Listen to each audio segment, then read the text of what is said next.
In this video, we are going to study the assemblies AST inside the KCC compiler. The reason I do this is that one of the students asked me to do that, and I think that it is reasonable to do that even after learning a little bit about register allocation. So let's walk through this file basically. And the top-level definition of assembly AST is this ASM, which contains only a translation unit. And here, a translation unit is consisting of multiple functions and multiple variables. And each function and each variable is annotated with directives. And you can search for this site here, and it contains a few information about the section headers, and it will define a few texts or sections you can annotate with. It defines multiple directives you can annotate for each top-level section or top-level definition, basically, inside the assembly function. Okay, so for example, a function can be annotated with whether it is globally visible or not, and also a variable, it can be declared as globally visible or not, and such information is written as a list of directive here. So anyway, we have functions and variables, and they all can be annotated with a list of directives. And let's look at how a function look like. A function is basically a list of blocks. A block is basically something like IR's block. It is basically a list of instructions, and a function is basically a list of blocks. And it is meant that the first block is meant to be the entry point of this function. And if a function is called, the program counter will go to the first block of this function. So it is assumed in this file. And let's look at a little bit more about this block. A block is, as I said, consisting of a list of instructions, but in addition, it can be optionally annotated with a label. Label is basically a string inside assembly. So for example, let's look at the file we studied in the previous lecture that the TA Chomyang is prepared. By the way, please submit your TA evaluation by the deadline, which is 28th of June. And yeah, so let's look at this function. Let's look at other function. Yeah, let's look at this function here. Look at this function here. So this function has name if statement, and it is the function name, and it consists of two blocks, this block and this block. And this block is annotated with this .lbb1 _2. And this block is not annotated at all, and this is a function name. So each block can be annotated with a label, and this label is used to be the target of a branch, basically. So you can branch to a label for a list of instructions. I mean the label for a block, basically. Okay, so far so good. Function. So, I'm sorry. This if statement should be the label of this first block. So it has a block here, and this should be the label of this function. So that if you jump to this if statement, and it should be the label of this first block here. Okay, so far so good.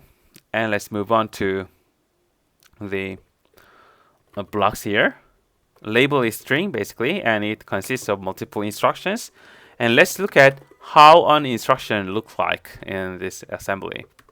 So assembly has multiple types. It can be R type, it can be I type, S type, B type, U type, or it can be a pseudo instruction. So if you browse this file, and it will contain the PDF file that defines the instruction set architecture, or ISA, and it is defining many kinds of instructions inside this RISC-V assembly ISA basically. And you can see that an instruction looks like this basically. Okay, an instruction looks like this. So okay, so this is an opcode of this LUI instruction, and it only has the destination register. That's the reason why it is called RD, register destination. And it is annotated with a constant value that is usually called immediate value inside this ISA. And as a result, this is a U-type instruction. U-type instruction has opcode and destination register and immediate values. On the other hand, there are B and E instruction, which is probably branch if non-equal, and it has opcode and immediate value here, and it has some function value here, and also it has a source register, and actually it has two source registers, RS1 and RS2, and that's the reason why this is called RS, register source, and it has the remaining immediate value here. So, and as a result, this should be probably this type of instruction, the B type, because it has immediate value here, it has immediate value here, and it has two source registers, and it has a function tag here, etc., etc. So many kinds of instructions are classified into the 6 types of instructions. So that's basically the categorization of the instructions in this ISA. And furthermore, there are pseudo instructions that are representable in the human readable assembly, but that will be translated into possibly multiple instructions in the binary form. So these kind of instructions are usually called pseudo instructions. So this is that. And for the purpose of this KAIST compiler, we don't need to know about the bit level representation of each type of the instructions. So you don't need to memorize all these kind of constants and all these positions of the information.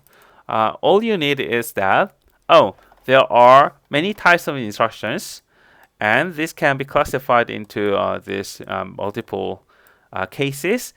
And for each case, it has some operation code and some other information, destination register, source register, and optionally another additional source register, blah blah. So other kinds of instructions have all similar fields that represents the information that is conveyed by this type of instructions.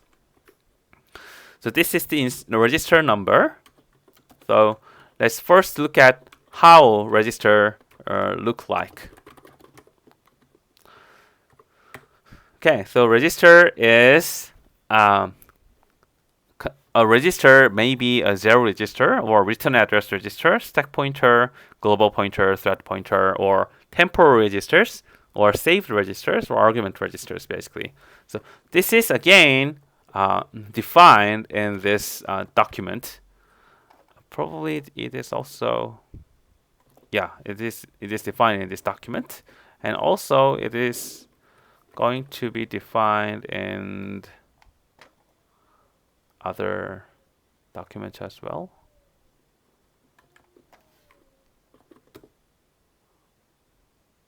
Oh, let's look at RISC-V,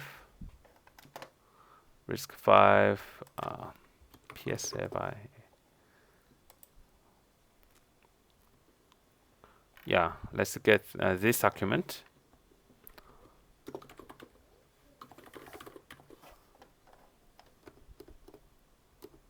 yeah, there are. This document defines multiple registers basically inside the RISC-V architecture. So it can the X0 is also known as 0, and which always contains the 0 value. An array is a return address. It holds the return address. It should be manipulated by the function calls and function returns. Also stack pointers. And these two are something you don't need to care about in KCC. So you will not modify or use these pointers. And there are temporal registers T0 to T6. So they are not preserved across calls. So the caller should not assume that those values inside these temporal registers should be preserved after function call, because the callee may change the value of those arbitrarily.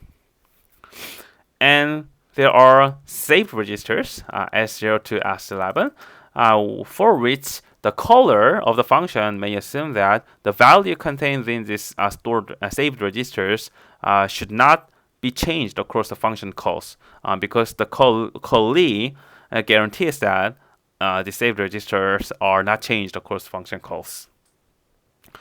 Also, there are argument registers A0 to A7, which contains argument values and the return values.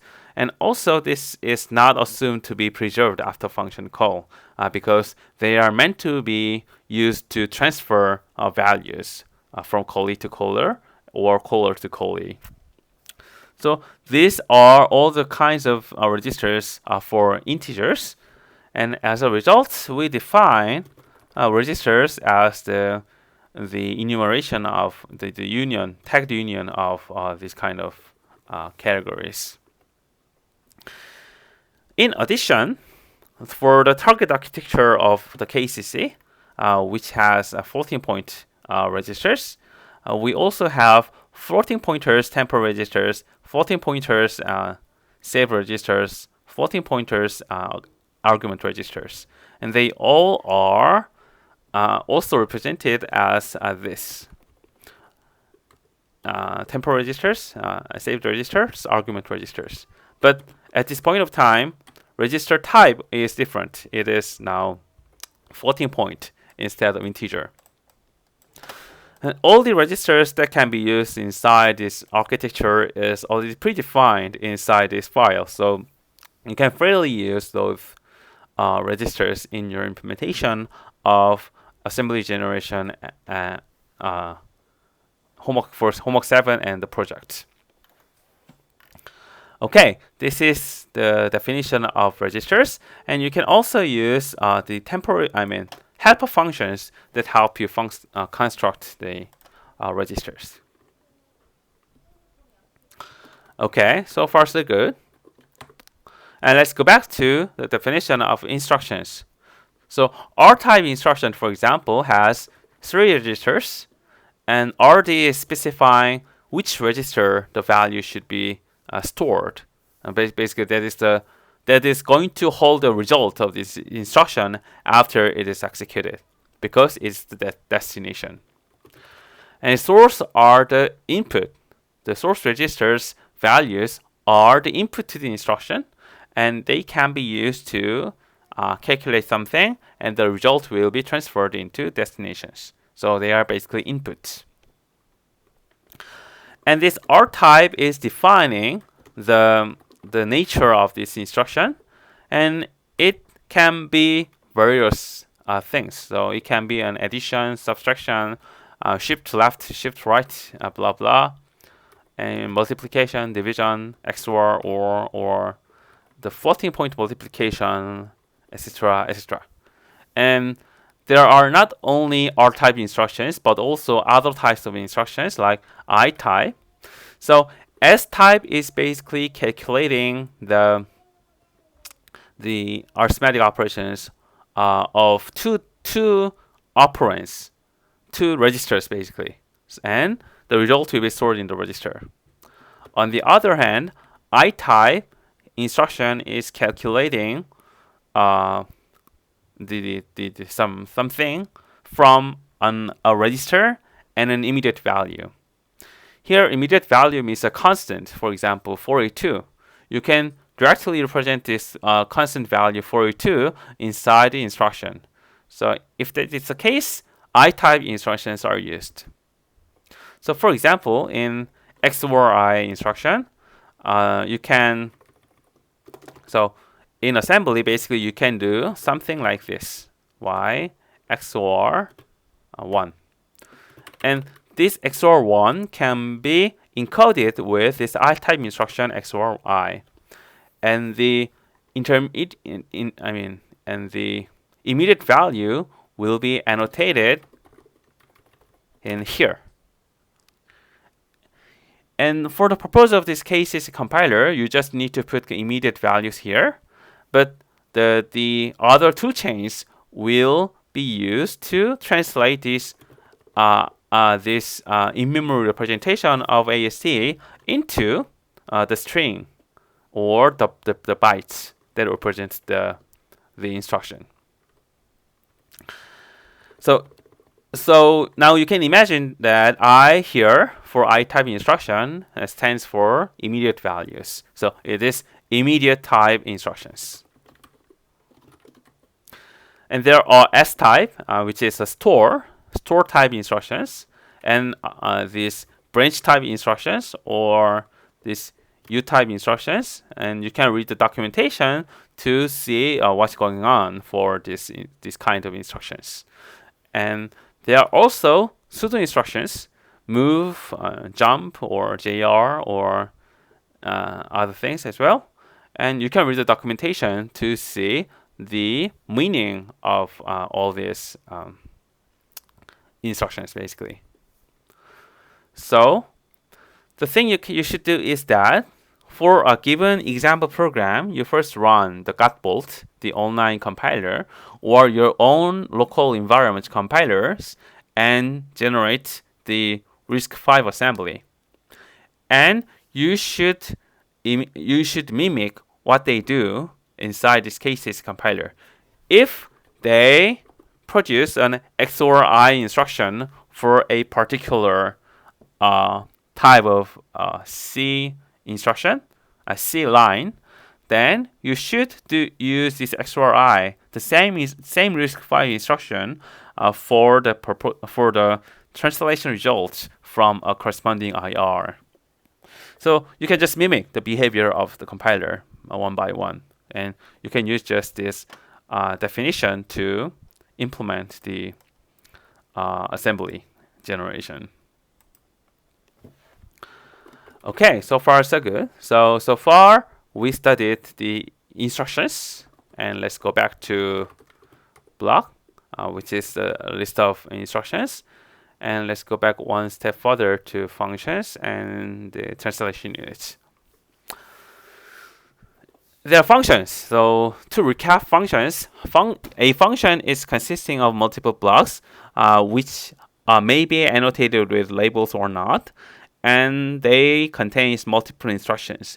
And each instruction is exactly corresponding to a RISC-V instruction that is defined in the document. You don't need to read the document from the beginning to the end, but I strongly recommend you to use the Godbolt online compiler or your own local compiler to see what will be generated as a RISC-V instructions from a given C program. And let's move on to variables. And a variable is a label, which is basically a string. For example, here, this G character can be a label of a variable. And it will be annotated with some size instruction. And this will go to these directives. So a variable is a symbol which represents the name of the variable, and this variable is annotated with some size directives, and size, and also the initial value here. So it is going to be go to these directives. So that is pretty much everything about this AST of the RISC-V assembly. And if you are not very sure about what's going on here, you can just read this write ASM.RS, which prints the given assembly AST into human readable form of assembly code. And you can immediately understand what's going on inside this ASM AST, I believe. And now you may wonder why we use these things like this AST instead of directly generating assembly instructions as a text. So the reason is that we don't want to put everything in one basket. So if the ASM or text, you need to first, in ASM generation, you need to first translate IR into assembly and then print it at the same time. But you usually don't want to do that. You want to separate the concerns. At the ASM generation, you just want to focus on the translation itself, and in a later print phase, which is dealt with in this write asm.rs, you just want to translate a given AST into a string without any hassle. That's the reason why we defined assembly AST specifically. And actually, this AST is a little bit more high level than actual assembly because it has more structure than what is allowed as an assembly. So for example, in this code, we know that every function is consisting of multiple instructions basically, and they are fixed. They are not going to be changed. But actually, for example, in a self-modifying code, this assembly code can be modified by itself. So if you run as an assembly program, then you can change the contents of this code, and therefore, when the program counter is reaching a program pointer again, you're going to execute other instructions than existing before. But this kind of wild manipulation of assembly cannot be represented in this assembly's AST because we don't want such wild things in our compiler. So as a result, we don't allow that, and this AST has much higher and much rich much information than the usual common text represented assembly. So to summarize, there are two reasons why we use AST as assembly. The one reason is that we want to separate concerns of ASM gen and ASM print, and second, we want to avoid the wideness of assembly, and we only want to work on principled or regular or non-wild part of the assembly. And I hope that this video helped you understand the AST of assembly more. And if you have any questions, please read this document and read these files again. And if you don't still understand what's going on here, please ask a question in the GitHub issue checker.